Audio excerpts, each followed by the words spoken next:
Remember, Perk won a championship with Doc Rivers and company in 2008 with the Celtics, with Danny Ainge there as a GM, building that team, putting it together. Perk, good morning. I want to ask you your reaction to Ainge stepping down. Was there any surprise at all that Ainge decided that he should step away? No, it wasn't. It wasn't. It didn't surprise me at all. And I want to say this, right? Shout out to Danny Ainge because he did while he was in the front office as the head guy. He did one of the greatest things in Celtics organization, in Celtics history, and that's drafted me in 2003. Now that I got that out the way, and I just wanted to put that on y'all mind. Look, Danny Ainge and I talk at least 2 or 3 times a week, and it's not about basketball. We always talk about life in general. And over the last 2 years, I always hear him talking about his grandbabies, his family, and things to that nature, and talking about life. So it didn't surprise me because I saw this coming just from our conversations that we have on a day-to-day basis, that he was looking at life totally different now, and he was ready to step away from the game to be more involved with his family. Big Perk, now that Brad Stevens moves into that position, who do you think should be the next head coach of the Boston Celtics?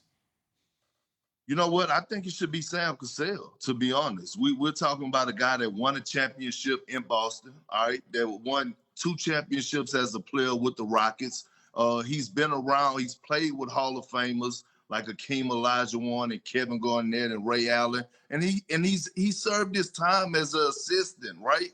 And one thing we know about Sam is that he is well respected. You need a guy in that locker room that's going to be the head of the snake, that guys like Jason Tatum and Jaylen Brown, the Celtics' 2 young stars, are going to respect and listen to. Also a guy that's going to hold them accountable. What can they possibly tell Sam Cassell if he tells them something or hold them accountable? Because he has won at the highest level. He's did it at the highest level, meaning playing-wise. So I think Sam Cassell is the best fit for this job, and I think he will be the perfect hire.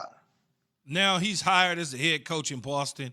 What do they need to do to tweak the roster?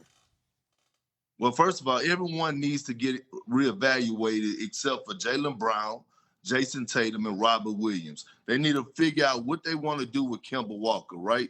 We all know when Kemba is healthy, he's an all-star type player, but he hasn't been healthy. And with those knee issues, you have concerns. And this is a guy that you're paying a lot of money to. The next person you need to evaluate is Marcus Smart. You got to figure out what you want to do with Marcus Smart. He's about to come up as a free agent pretty soon as well. So everyone on that roster, except for those 3 players I mentioned, needs to be reevaluated. And Brad needs to be answering phone calls for his trades to try to improve that roster. Because one thing Brad have to realize with taking on this job is that, look, getting to the playoffs ain't good enough. We're talking about the city of champions. We're talking about the Boston fan base that is spoiled. They spoiled. They want to win championships. So you have 2 young stars in Jaylen Brown and Jason Tatum. You got to make sure you surround them with the right pieces.